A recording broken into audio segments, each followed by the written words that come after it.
देश एवं प्रदेश में गणतंत्र दिवस 73वां गणतंत्र दिवस मनाया जा रहा है, जो 26 जनवरी के रूप में मनाया जाता है। इसी को लेकर सच्चा देश का सिपाही कर्नल देवानंद गुर्जर साहब हमारे साथ है, जो क्या कुछ यानी 26 जनवरी के उपलक्ष्य में यानी कहते हैं।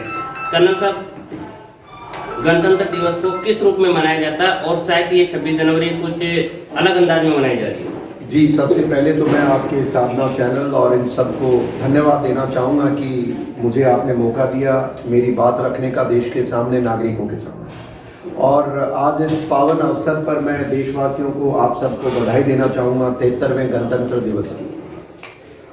ये गणतंत्र दिवस मैं एक अलग नज़रिए से देखता हूँ, वो ये है कि देखिए गणतंत्र दिवस तो 73वां चल रहा है साहब, पर ये एक ऐतिहासिक गणतंत्र दिवस के रूप में मैं देखता हूँ। इसके अंदर 3-4 बिंदु हैं। पहला बिंदु तो ये कि भारत में अंग्रेजों को खदेड़ने के लिए जिन स्वतंत्रता सेनानियों ने अपने जीवन का बलिदान दिया, अपनी कठिनाइयाँ सही, कुछ जेल में गए, कुछ फांसी के फंदे पे लटके, कुछ की प्रॉपर्टी जब्त हुई, कुछ को बहुत सारा कठिनाई का सामना करना। उनके उस बलिदान को देश या तो भुला चुका था, और अगर थोड़ा बहुत याद किया तो वो दबाव में याद किया गया कि कहीं देश में लोगों में रोष ना प्रकट हो जाए कि तुम उनको बिल्कुल याद नहीं करते। तो उनको एक इस बार उचित सम्मान दिया गया मौजूदा सरकार और मोदी जी का। मैं मोदी जी को एक व्यक्ति विशेष नहीं देखता हूँ, एक प्रधानमंत्री के रूप में नहीं देखता हूँ, मैं उस व्यक्ति और उस जन प्रतिनिधि की भावना के रूप में देखता हूँ जो बदलते हुए भारत का एक नया रूप है। और इन्होंने क्या किया, 2 मुख्य चीज़ें। पहली चीज़ तो थी कि इंडियन नेशनल आर्मी, जिसके सुभाष चंद्र बोस एक रणनायक थे, रणबांकुरे थे, और वो हमारे भारत के पहले प्रधानमंत्री थे जिन्होंने 21 अक्टूबर 1943 के अंदर अपनी सरकार का, भारत सरकार का निर्माण किया था। प्रधानमंत्री थे, उन्होंने अपनी करेंसी की थी, उन्होंने अपनी सेना का निर्माण किया था, और पहला झंडा उन्होंने रोहन किया था। देखिए आप, तो उनको देश भूल चुका था, आईएनए के रणबांकुरों को भूल चुका था, उन लाखों भारतवासियों को जो स्वतंत्रता सेनानी, उनको भूल चुका था। तो 23 जनवरी को गणतंत्र दिवस की कार्यक्रम की शुरुआत करके इन्होंने बहुत एक अच्छा कार्य किया। वो दिन है सुभाष चंद्र बोस के जन्मदिन, तो ये बहुत एक बदलाव का है, ऐतिहासिक फैसला। दूसरी चीज जो उन्होंने की है, आप देखिए इंडिया गेट भारत को एक तोते की तरह हमको पढ़ाया गया कि इंडिया गेट एक शौर्य से जुड़ा हुआ है।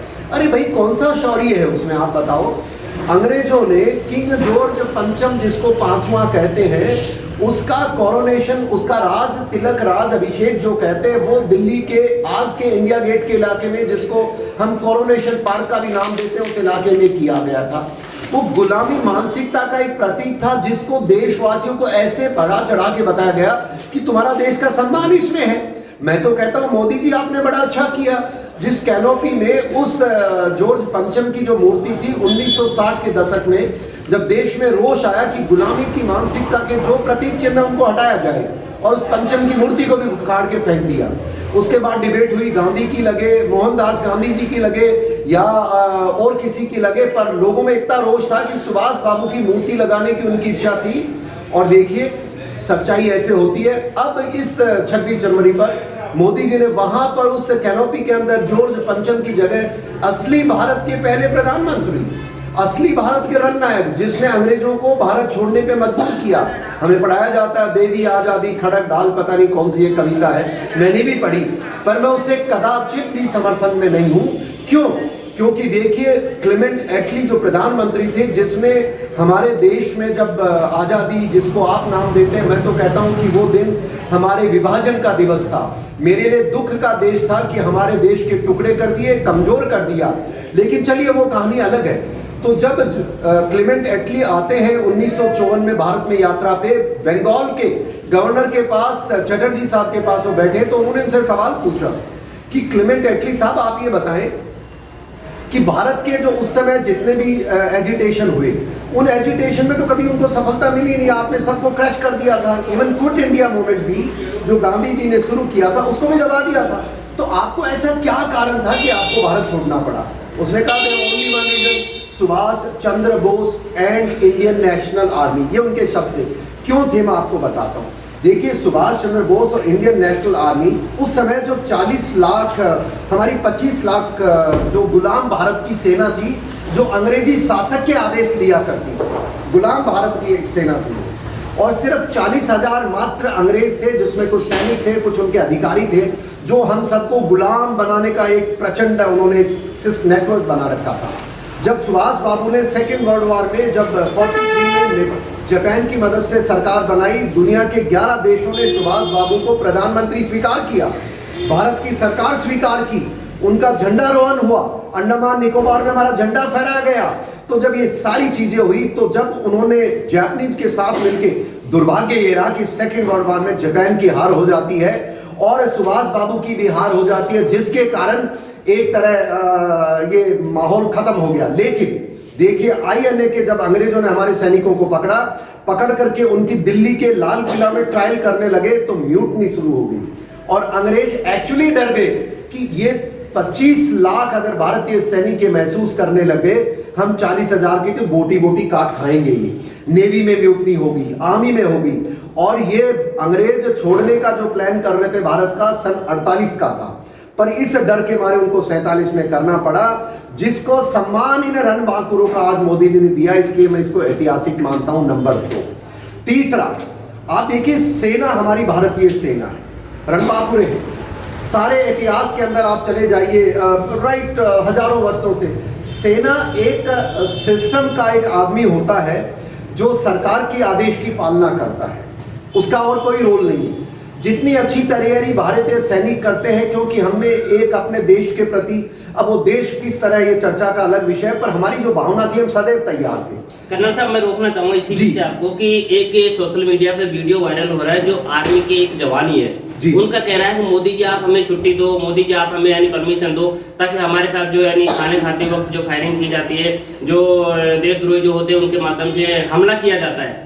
बात बाकी आप एक मोदी जी को यानी अच्छा यानी तरीका और तजुर्बा देते हुए जा रहे हैं, अच्छी सीढ़ी चढ़ाते हुए जा रहे हैं, लेकिन इसी बीच एक आर्मी का जवान है, एक सच्चा देश का सिपाही, वो क्यों मोदी को खराब बता रहा है? एक बात बताइए, आर्मी इतनी बड़ी है, देश इतना बड़ा है, क्या हर आदमी के विचार हर से समर्थन में होंगे? मेरे पिताजी से विचार नहीं मिलते, तो क्या मतलब मैं गलत हो गया? मैं बताता हूँ, यहाँ सवाल बाप और बेटे का नहीं है। एक सच्चा देश का सिपाही, वो भी एक आर्मी का है, और एक मोदी यानी देश का जो प्रधानमंत्री है। यहाँ बाप बेटे की बात नहीं, सिर्फ देश की बात हो रही है। मैं आपसे गुजारिश करूंगा, आपके लिए मोदी हो सकता, मेरे लिए परम आदरणीय मोदी जी, क्योंकि देश के प्रधानमंत्री है भाई। मैंने आपको कहा, व्यक्ति नहीं है वो। और रही बात एक सैनिक, वो भी आदरणीय है, और मैं तो खुद सैनिक रहा हूं और आज भी सैनिक हूं। मेरे आप सीने पे देख सकते हैं, मेरे को कोई परिणाम देने की जरूरत नहीं है किसी को। और कोई भी सैनिक अगर किसी भी राष्ट्र के हमारे सर्वोच्च व्यक्ति को, हम सेना क्या है? सेना साहब एक डिसिप्लिन्ड ऑर्गेनाइजेशन है। कोई भी सेना किससे बनती है? हम देश के नागरिक युवा जाते हैं उसमें, और हमें कानून के दायरे में रह के काम करना पड़ता है। दिक्कत वहां भी हो सकती है, इसीलिए तो हम भी आवाज उठाते हैं जो मुद्दे थे, और हम बात रखते हैं, हमारा एक तरीका है। आपने कहा कि एक सैनिक, वो रिटायर्ड है कि फौजी है, मुझे नहीं पता है। और आजकल मैंने एक सिस्टम और देखा देश में, एक आदमी कोई भी टोपी लगा लेता, अपने आप को सैनिक कहना शुरू कर देता। आपने उसकी छानबीन की, वो कौन सी यूनिट है, उसकी क्या दिक्कत है, उसके अधिकारी कौन है? मैं पर एक बात राष्ट्र से कह सकता हूं, देखिए, अपवाद देश के अंदर हर डिपार्टमेंट में हो सकते हैं। हम सैनिक भी आपके अंदर से ही चुन करके जाते हैं, लेकिन सेना के अंदर ये कहना कि 100% काम ऐसे होते हैं जैसे मशीन करती है, उचित नहीं है। गलतियां हो सकती हैं, और वो सेना का अगर जवान है तो हमारा ऐसा रिड्रेसल से, मैं तो सेना से रिटायर हो चुका हूं, मैं पर ये भी कहता हूं कि सेना के बीच में किसी को नहीं जाना चाहिए, क्योंकि हमारे जो बेस्ट अधिकारी है वो सेना में है, बेस्ट जो जवान है वो सेना में है। इससे बेहतर हिंदुस्तान में नहीं है। अगर वो बेस्ट है, उनके अंदर दिक्कत है, एक सिस्टम है, हमें एड्रेस करना चाहिए। और मैं मानता हूं कमी हो सकती है। जहां तक खाने की बात की, देखिए साहब, मैं सेना में 35 साल नौकरी करके आया हूं, और सेना में एक अधिकारी 35 साल रहना कोई आसान तजुर्बा नहीं होता है। मैं श्रीलंका में रहा, मैं नेपाल में रहा, मैं भूटान में रहा, मैं हिंदुस्तान के हर टेररिस्ट ऑपरेशन में मैंने मेजर में हिस्सा, सभी लेते हैं साहब, उसमें कोई ऐसा हमारे तीर मारने वाली बात नहीं है, नौकरी थी, कर रहे थे। पर अगर कोई राशन की, कोई सेना से शिकायत है, प्रधानमंत्री थोड़ी हमारी दिक्कतें करता है साहब। हम अधिकारी हैं, हमारी यूनिट है, हमारे अंदर एक सिस्टम है, मैं तो ये मानता हूं, सेना को जब हमने बात रखी, सरकारों को उन्होंने ध्यान दिया, यस पुराने दौर में एक समय था जब ध्यान नहीं दिया। जैसे कि हमारी मांग थी भारतीय सेना की कि हमारा लोकल प्रोडक्ट हमको मिलना चाहिए, क्योंकि 1999 के अंदर जब कारगिल युद्ध हुआ तो हमें ये पता नहीं लगा कि पाकिस्तानी बदमाश आकर के उन पहाड़ियों में बैठ गए। हमने रशिया को बोला, हमने अमेरिका को बोला कि हमें सैटेलाइट फुटेज दो, उन्होंने नहीं दिया। उस दिन से हमारी मांग थी कि अपना जो इंडिजिनस प्रोग्राम होना चाहिए, सरकार ने कर दिया। हमारी मांग थी कि हमारे को देश के लिए एक नेशनल वॉर मेमोरियल होना चाहिए, आज की सरकार ने कर दिया। हमारी मांग थी कि CDS होना चाहिए।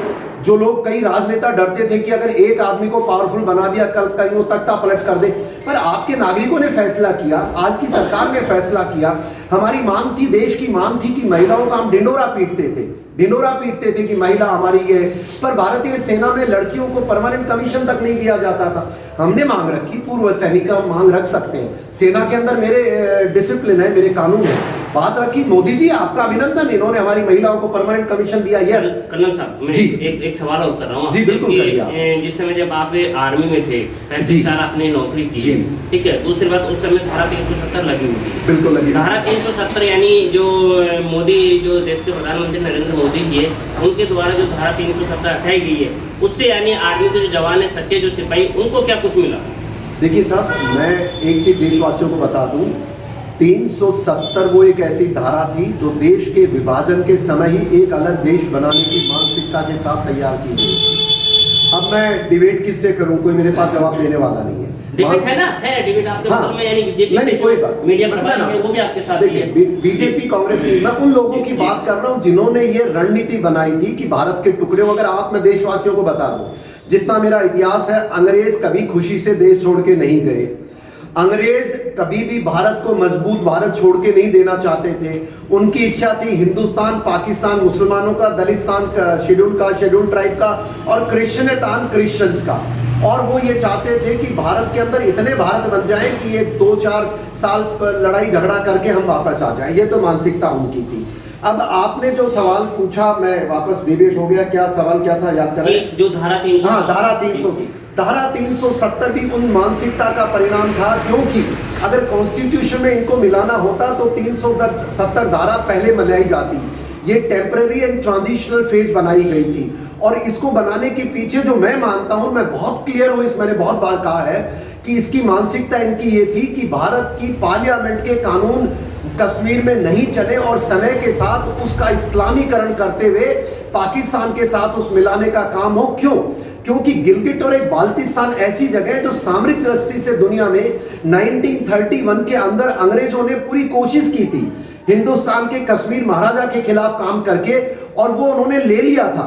वो कभी भी नहीं चाहते थे कि इस पर कंट्रोल, बिकॉज वो एक बाल्टिस्तान, गिलगिट ऐसा इलाका जहां रशिया से कंट्रोल है, चाइना में जा सकते हैं, हमारे भारत में आ सकते हैं, हमारे खंडित भारत के पाकिस्तान में, दुनिया के किसी भी कोने में। तो ये इनकी साजिश थी। और इसके तहत क्या था? इसके तहत ये था कि वहां की नागरिकता किसी भी आदमी को नहीं दी जाएगी। और दुर्भाग्य देखिए कितनी प्लानिंग थी। उन्होंने कहा कि नागरिकता 1935 से पहले के लोगों को ही मिलेगी। मतलब 47 कब है? आजाद आप हो रहे हो 10-15 साल बाद, जिसको आप आजादी कहते हो।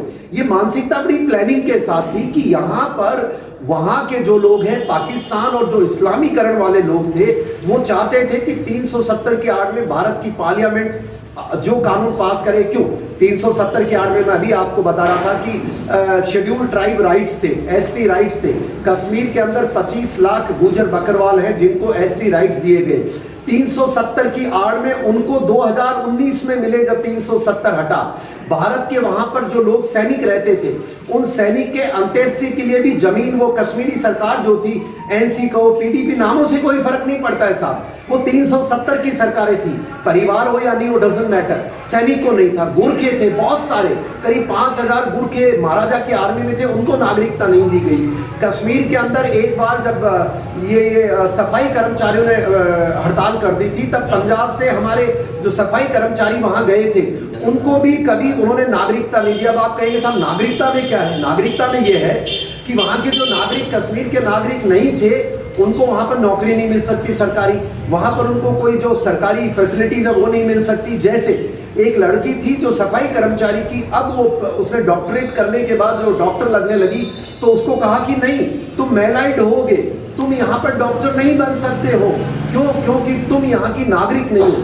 तो 370 और इसके अलावा जो आपने सैनिकों का प्रश्न किया, मैं बताऊं 370 की आड़ में जो वहां सरकारें थी, उन्होंने इस तरह पे टेररिज्म का और पाकिस्तान का जो तीसरी छुपे हुए लोग थे, उस एजेंडा को चलाने के लिए हमारे 50,000 से ज्यादा सैनिकों की हत्याएं टेररिस्ट द्वारा हुई, हमारे सिविलियन नागरिकों की हुई। क्यों? क्योंकि 370 की आड़ के अंदर वहां पर सेना को पूरी इजाजत नहीं होती थी। और जो देखिए सेना क्या साहब, मैं ऑपरेशन करूंगा, एक मिलिटेंट मारूंगा, मिलिटेंट मार के मुझे जाना तो पुलिस के पास ही है, पुलिस के पास ही एफआईआर लॉन्च करानी है, जबकि हमारे ऑर्डर्स हैं, हमारे कानून है, पर आखिर कार्रवाई तो ये डेमोक्रेसी थी। और वो जो पुलिस और जो सिविल एडमिनिस्ट्रेशन में जो लोग रहते थे, वो ऐसे लोग थे जो कि सेना के विरोधी होते थे। वो ऐसी मानसिक, अब आप बताइए कहाँ गए पत्थरबाज, कहाँ गए वो हड़तालें? आज देखिए 26 जनवरी, आज कश्मीर के अंदर मैं देख रहा था, मेरे मित्र हमारे जो वहाँ मैं जुड़ा हुआ हूँ, वो कह रहे थे सर कि हमें गर्व है, पहली बार बिना रेस्ट्रिक्शन के हम 26 जनवरी मना रहे हैं। वरना एक ऐसा दौर था, आपको भी ज्ञात है और पूरे देश को ज्ञात है कि 15 अगस्त 26 जनवरी कश्मीर तो छोड़ दो, आप जयपुर में भी मनाने के लिए, बेंगलोर में मनाने के लिए, दिल्ली में मनाने, आपकी आधी फौज और पुलिस पसीने बहाया करती थी। कहां गया वो? ये 370 के हटने के बाद जिस प्रकार से यूनियन टेरिटरी बनी है, सामान्य जन, मैं एक चीज और बता दूं, कश्मीर में जो लोग कश्मीर सामान्य जनमानस को एंटी नेशनल कहते हैं, ऐसा नहीं करो, क्योंकि वो लोग सामान्य भारतीय हैं। ये जो लोग पाकिस्तानी फंडामेंटलिस्ट और जो देश के जो इस्लामीकरण करने के जो मानसिकता के लोग थे, वो लोग बदमाशी किया है उन्होंने, वहां टेररिज्म उन्होंने, सामान्य जनमानस देखिए, जाइए कश्मीर में। मैं 1 जनवरी को इस बार हमारा एक सम्मेलन हुआ था, आपको मैं बता दूं कि वो सम्मेलन ऐतिहासिक 26 जनवरी से पहले हुआ है, जहां एक टैगोर हॉल है साहब, टैगोर हॉल में लोग बताते हैं कि आज तक पिछले 20 वर्षों में कभी वो भरा नहीं था और उसकी कैपेसिटी कोई ज्यादा नहीं थी, सिर्फ 1200 है। इस बार जब 1 जनवरी को हमने कार्यक्रम किया, वहां पांव रखने को जगह नहीं थी, तो 370 हटना बहुत अच्छा कदम था। अब सैनिकों की हत्याएं नहीं कर सकता, क्योंकि अब हमारे पास कंट्रोल है। देशभक्त और राष्ट्रभक्त लोग हर जगह बैठे हैं, क्योंकि सेना अकेली लड़ाई नहीं लड़ सकती, जज भी चाहिए जो सही फैसला करे, हमें पुलिस वाला भी चाहिए जो सही भावना के साथ गलत किसी आदमी का दबाव में साथ न दे, हमें सही एसडीएम भी चाहिए जो जब सेना जाए तो उसको इजाजत दे। बहुत सारे मुद्दे, अब 370 हटने से वहां पर सामान्य जनमानस का राज। और आप देखिए अब जो डीडीसी के चुनाव हुए वहां पर, आप देखिए किस प्रकार से सफलता मिली है भारत को और किस प्रकार से कश्मीर एक तरह इंटीग्रेट हो चुका है। तो ये उन लोगों को तकलीफ थी उस समय 47 से पहले, जिनकी मानसिकता थी देश के अंदर देश दूसरा बनाना। धन्य हो, मैं तो मोदी जी और इनका अभिनंदन करूंगा, वरना इनके अलावा तो कांग्रेस पार्टी, मेरी कांग्रेस से कोई नाराजगी नहीं है। पिछली बार डिबेट के अंदर 370 की 2019 अगस्त में डिबेट चल रही थी, मैंने 4 अगस्त को चैनल पे कहा था कि देखिए अभी भी समय है, आप देश के साथ आ जाओ, वरना आपके दिन गिने चुने, क्योंकि 370 तो हटेगा। उन्होंने क्या कहा, हम पावर में आएंगे तो 370 लाएंगे, हम पावर में। और कल परसों मैं सुन रहा था, वो कहते पावर में आएंगे तो ज्योति जलाएंगे। भैया अब समय जा चुका है, देश बदल चुका है, युवा बदल चुका है, हमारे सबके हाथ में ये मोबाइल है जो हमें सब चीज सही ज्ञान दर्शन करता है। तो मैं मानता हूँ एक सवाल सबसे बड़ा ये है कि जो अपने कह रहे हैं कि दिल्ली की सड़कों पे जो किसानों का जो जमावड़ा था जी, पूरे यानी साल भर उनको होने में, यानी टिटूर की सर्दी में तक यहाँ सड़कों पर रहे, उनके ऊपर पानी की बौछार तक की गई थी। उधर तो किसानों का यानी धरना प्रदर्शन, इधर मुस्लिम समाज का कहना था कि धारा 370 वापस लगा दी जाए, उधर किसानों का भी कहना था। राकेश टिकैत ने ये सवाल कहा है कि मोदी सरकार 370 वापस लगाए, ये क्या था?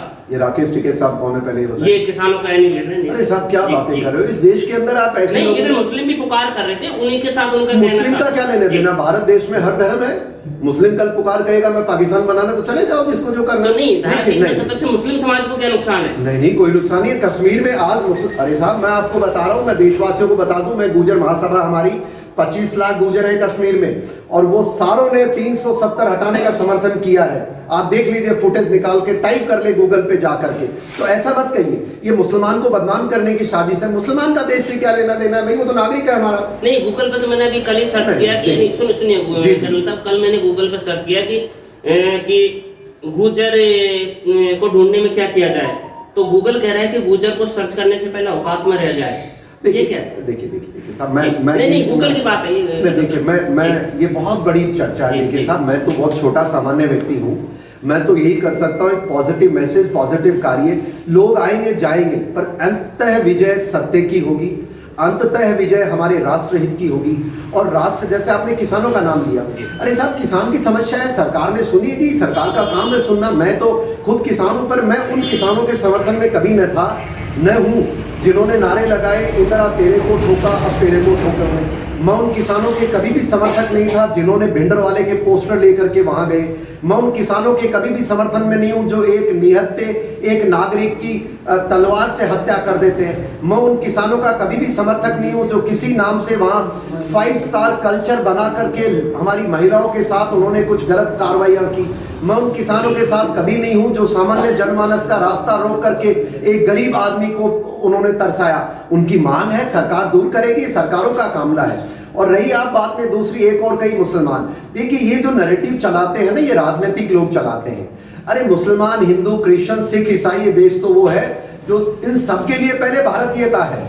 आपने कहा कि 370 हटने से क्या बदलाव आया? बदलाव यह आया कि कश्मीर मुस्लिम बाहुल्य राज्य है और वहां आज वो दिक्कत खत्म हो गई। वहां पत्थरबाज गायब हो गए, वहां पर रोड जैम बंद हो गया, वहां पर वो हर फ्राइडे के दिन क्या क्या हुआ करता था बंद हो गया, हर हत्या। बाकी रही बात, समस्या तो हमारा देश इतना बड़ा है और ये समस्याएं देश के कारण नहीं है, ये समस्याएं विदेशों के कारण है। पहले भी विदेशी आए, अभी भी विदेशी हमारे देश के अंदर आंतरिक, और कुछ लोग हैं जो विदेशियों के साथ, वो हर जगह रहेंगे साहब। घर में भी 4 भाई हैं, एक भाई तो एक दूसरे भाई की टांग खींचता ही है। और देश के अंदर जिस प्रकार से कुछ राजनीतिक लोग हैं, मुझे दुर्भाग्य, मुझे दुख होता है ये देख करके। साहब एक बड़ा सवाल निकल के आपके यानी जो सवाल जवाब से कि यानी हमारे साथ जो बीजेपी के जो मीडिया प्रभारी है शिल्पी सैनी जी है, शिल्पी जी, कर्नल साहब का कहना है कि वो किसान नहीं थे दिल्ली में, तो फिर कौन थे? कर्नल साहब का कहना है कि वो किसान नहीं थे, तो कौन थे? जी नहीं, मैं आपका क्वेश्चन नहीं समझ पा रही। कर्नल साहब का कहना है कि जो किसानों ने जो धरना दिया था दिल्ली में, साल भर तक बैठे हुए थे, उनके ऊपर आपकी सरकार के द्वारा अत्याचार किया गया, जिसको गिनती में किया जाए कि पानी की बौछारें की गई है, उनके ऊपर डंडे भी बरसाए, कई किसानों की मौत भी हुई है। अब कर्नल साहब कह रहे हैं कि मैं उन किसानों के साथ नहीं, तो आखिरकार वो किसान नहीं थे क्या?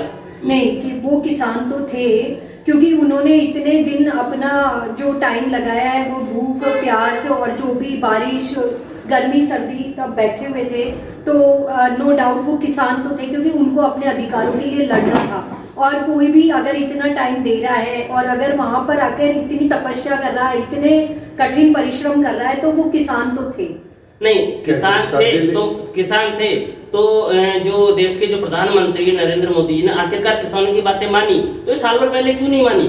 अगर किसान है, मोदी जी का कहना है, बीजेपी सरकार का भी कहना है कि किसान नहीं है, कांग्रेसी आदमी है, तो आखिरकार फिर मोदी ने क्यों माना ये सब?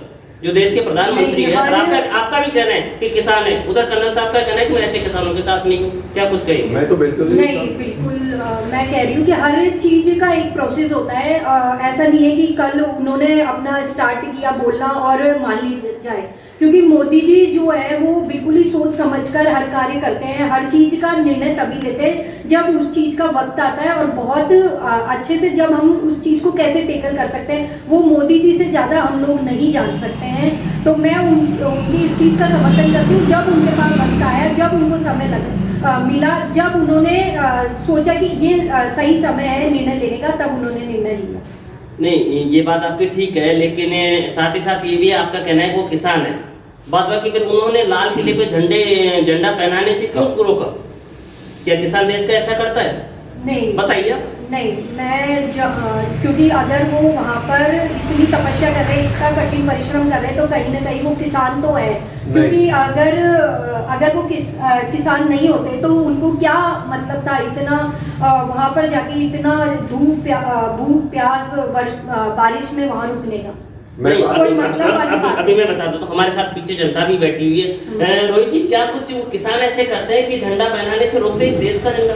देखो, किसानों ने जो है अपना अपमान किया था, लेकिन बात यह है कि अब जो मोदी जी ने भी फैसला लिया है वो फैसला सोच समझ कर लिया, क्योंकि देखो चुनाव आ गए ना, तो इसीलिए वो फैसला इसीलिए लिया गया था। अगर चुनाव नहीं होते ना तो किसान वहाँ पर तरसते रहते।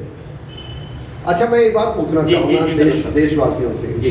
अरे साहब, एक बात बताएं, आप क्यों किसान को बदनाम कर रहे हो जैसे कश्मीर में मुसलमानों को बदनाम किया? क्या तमाशा कर रहे हो? ये पॉलिटिसाइज नहीं कर रहे हो। पहले मुसलमानों को बदनाम किया और अब किसानों के पीछे पड़ गए। ये बताओ कौन सा किसान, मैं भी किसान पुत्र हूँ भाई, मेरे भी जमीन है, खेती बाड़ी करते हैं, तो कौन सा किसान तिरंगे का अपमान करेगा? भूल गए क्या पिछले साल के कारनामे? इसी दिन उन्होंने तिरंगे का कितना अपमान किया था। तो ये इस तरह देखो, किसान से उन लोगों को नहीं जोड़े जो देश के कानून को नहीं मानते। किसान से उस रही बात, आपने बोला कि मोदी जी ने क्यों वापस लिया। देखिए, मेरा मानना है मोदी जी के पास जो नॉलेज है वो हमारे पास नहीं है, उनके पास जो सिक्योर इनपुट्स है वो हमारे पास नहीं है। मोदी जी के पास, मैं इतना एक सुरक्षा के बारे में जानकार व्यक्ति हूँ, सेना से जुड़ा हुआ हूँ, और मैं एक चीज कह सकता हूं कि खालिस्तान का जो एक सिख ऑर्गेनाइजेशन जो कनाडा में काम करता है, आप भूल गए साहब 90 को, आप युवा हैं, आप शायद उसमें बच्चे रहे होंगे। पंजाब के अंदर जिस प्रकार से विद्रोहियों ने, देशद्रोहियों ने कोशिश की, पर देखिए हमारे पंजाब के नागरिकों ने टेररिज्म को बिल्कुल 5 साल में खत्म कर दिया। अब कश्मीर में खत्म कर दिया, उनको हजम नहीं हो रही है रोटी देश की। और यही कारण है, मैं तो कहता हूं कि किसान आंदोलन का नाम दिया गया, वो जो आप किसका नाम बता रहे थे, कौन है वो? टिकैत। तो जो वो टिकैत का जो आप नाम ले रहे हैं, वो काहे के टिकैत है भाई? मेरे को तो समझ में नहीं आता। और वो कहां चले गए जब मोदी जी को लगा कि देश को गुमराह कर रहे हैं लोग बाग, और उन्होंने अगर वापस लिया तो नहीं करना साहब, वो गए नहीं अभी यूपी चुनाव में, नहीं। अरे सब छोड़ो, ऐसे आदमियों का मैं चर्चा भी नहीं करना चाहता। जो व्यक्ति हमारे देश हित की, वो व्यक्ति जिन्होंने सड़कें, मैंने आपको बताया ना, वो व्यक्ति जो तिरंगे का अपमान हो जाए, जिसके लिए हमारे जैसे लाखों लोग जीवन बलिदान दे दिया और आज भी बलिदान देने को तैयार है, उसका अपमान करने वाले व्यक्ति को मैं नाम लेना भी उचित नहीं समझता। तो कर्नल साहब, क्या अपने जो प्रधानमंत्री नरेंद्र मोदी जी है, हाँ, उनको यानी ऐसे किसानों की यानी जो शर्तें वो नहीं माननी चाहिए थी? मैं देखिए, मेरा किसान और इन चीज का मुझे ज्ञान नहीं है। मैं सुरक्षा और देश से जुड़ी बात कर रहा हूं। सुरक्षा ये कहती है जो व्यक्ति तिरंगे का सम्मान नहीं करता, मैं उसको उस देश का नागरिक मानने को स्वीकार नहीं करूंगा।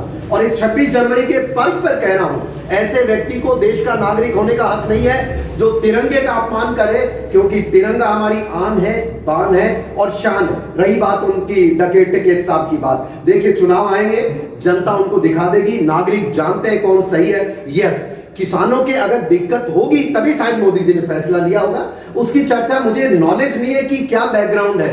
पर ऐसे व्यक्ति जो देश में कानून तोड़े, देश में अराजकता फैलाए, आप बताइए, आप पूछ रहे थे इनसे, बीजेपी वालों से, मैं जवाब देता हूं, शर्जील इमाम को रिहा करो, वही आपके किसान कह रहे थे।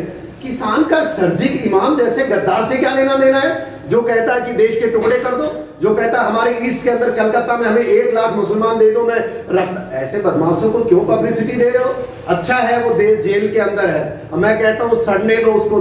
मोदी जी जो ऐसे काम करते हैं, मैं एक सैनिक, वो सैनिक नहीं हूं जो समय देखते ही पलटी मार जाऊंगा, वो सैनिक नहीं हूं कि जो एक वर्दी पहन करके आज मोदी जी ने मुझे चेयरमैन नहीं बनाया तो मैं और करूंगा। आपको एक बात बताऊंगा साहब, मोदी जी आपके साथ, हर आदमी राष्ट्रभर आपके साथ है, मैं भी आपके साथ आखिरी सांस तक रहूंगा, क्योंकि मुझे पता है आपसे बड़ा देश के लिए हित के काम करने वाले। आपने हमें नेशनल वॉर मेमोरियल दिया, 370 की धज्जियां उड़ाई, आपने हम सैनिकों को खुला हाथ दिया, सर्जिकल स्ट्राइक, पाकिस्तान में घुस करके हमने सारे टेररिस्ट कैंप तोड़े, आपने हमारे सैनिकों के कई काम किए। पर मोदी जी यहाँ एक दो मेरी गुजारिश है आपसे, जो मेरी हर राष्ट्र की, हर राज्य की सरकार से, क्योंकि साहब मैं सैनिक हूं, मैं कोई पॉलिटिक्स का ज्यादा दिलचस्पी नहीं रखता हूं। पहली बात, सैनिकों के नाम की आप सब लोग माला जपते हैं, सैनिक का सम्मान, सम्मान, धन्यवाद आपका, धन्यवाद हर लोग, ये हर नागरिक का अभिनंदन करता हूं। पर हमारी 4 मुख्य समस्याएं आज आपके मार्फत रखना चाहता हूं, साधना चैनल उम्मीद करता हूं कि नागरिकों तक पहुंच जाएगी। पहली समस्या, आप साहब NFU हमारी नॉन फंक्शनल अपग्रेडेशन जो सैनिकों की एक मांग है, पता नहीं किन कारणों से आपके अधिकारी रोज हमें कोर्ट में घसीटते हैं। अरे साहब, आपका जब सरकारी तंत्र से आप कोर्ट में जाते हो तो आप मोटी फीस देते हो, हमारे जैसे रिटायर्ड आदमी पेंशन में से पैसा निकाल के कैसे केस लड़ेंगे? और NFU आप हमें क्यों नहीं दे रहे हो जो हमारा हक है? अब सेना का अधिकारी जो आज के 40 वर्ष पहले जिसका जो स्केल था आपने तोड़ करके 10 साल से जो बाकी सिविल सर्विसेज में जो अधिकारी है उनसे आपने उनको जूनियर कर दिया। कुछ तो शर्म करो मोदी जी, इस काम के लिए NFU हमें दे दो। दूसरी बात, मैं आपसे गुजारिश करूंगा कि इंडिया गेट के ऊपर, मैं मानता हूं मोदी जी आपका इसमें कोई हाथ नहीं था। हमारे आंदोलन में जो हमारी पेंशन की जो हमारी बात OROP की बात चल रही थी, पर आप बताओ जिस पुलिस अधिकारी ने 80 साल के सैनिक मेडल लगाए के ऊपर लाठी चार्ज किया, उसको आपने जेल में डाला कि नहीं डाला? नहीं डाला। क्यों नहीं डाला मोदी जी? हो सकता है दिल्ली की सरकार आपकी बात नहीं मानती हो। कहां है वो अपने केजरीवाल साहब? बड़ी बड़ी बातें बंद करो, उनके खिलाफ आप कार्रवाई करो, OROP दो या ना दो, पर जिन सैनिकों के आप बुजुर्गों के साथ, महिलाओं के साथ लाठी चार्ज उसी इंडिया गेट पे, वैसे भी साहब वो तो गुलामी की मानसिकता का प्रतीक है, आपने लाठी चार्ज की कार्रवाई करो। तीसरा मेरा मुद्दा, भारत सरकार के अंदर कोई भी नौकर है, अगर उसकी नौकरी के दौरान मौत हो जाती है तो वो सरकार उसके बच्चे को या परिवार को एक नौकरी का प्रावधान रखती है जिससे कि रोजी रोटी चल सके।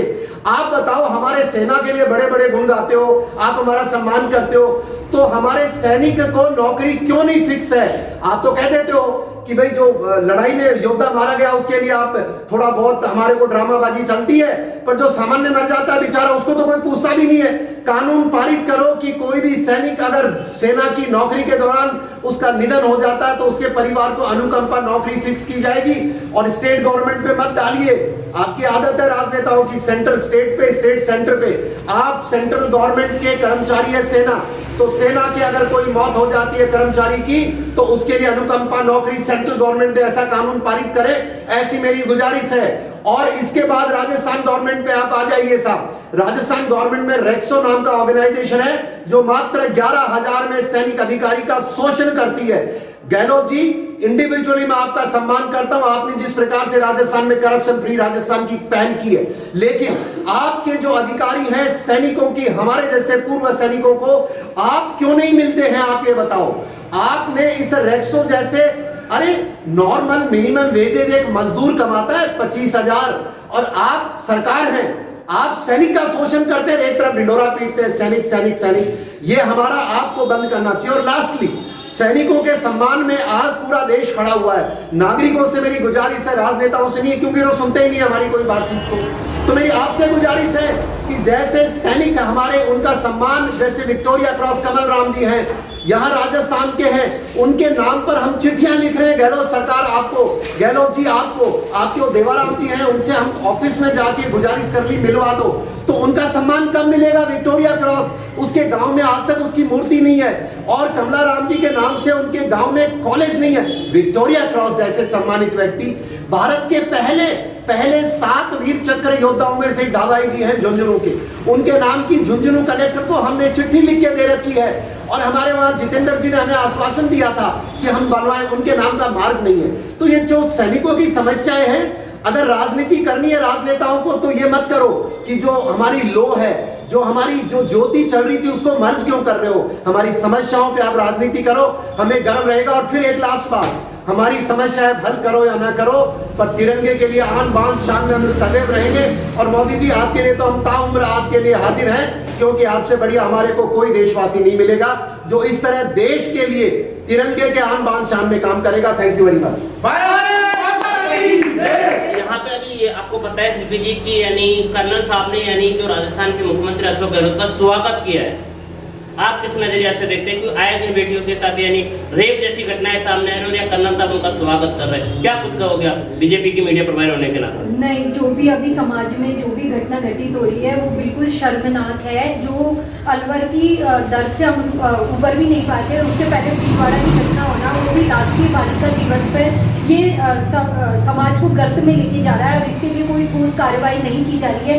पहले भी अलवरी का जो कांड हुआ है उसमें जो उनके पहले तो डैमेज होना बताया गया प्राइवेट पार्ट्स को, और उसके बाद एक्सीडेंट का नाम दिया गया। ये कहीं ना कहीं बलात्कारियों का नाम छुपाया जा रहा है और इस घटना को कहीं ना कहीं बंद किताब में रखा जा रहा है। और आगे जो भीलवाड़ा की घटना घटित हुई है उसके लिए भी कोई ठोस कदम नहीं उठाया गया है। तो बलात्कारियों को जब तक सजा नहीं दी जाएगी, कठोर कदम नहीं उठाया जाएगा, कठोर सजा नहीं दी जाएगी, तब तक घटनाएं ऐसे ही चलती रहेगी और हमारा समाज गर्त में जाता रहेगा। कन्या भ्रूण हत्याएं बढ़ती रहेगी, लिंगानुपात बढ़ता रहेगा।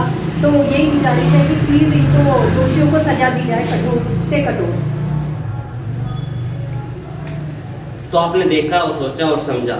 जो हमारे साथ यानी जो गेस्ट है कर्नल देवानंद जी थे, उधर बीजेपी की जो मीडिया प्रभारी शिल्पी सैनी जी थी। इन्होंने क्या कुछ कहा आपने जाना, जनता ने जाना, सबने सुना। साधना न्यूज़ चैनल जयपुर से करतार से।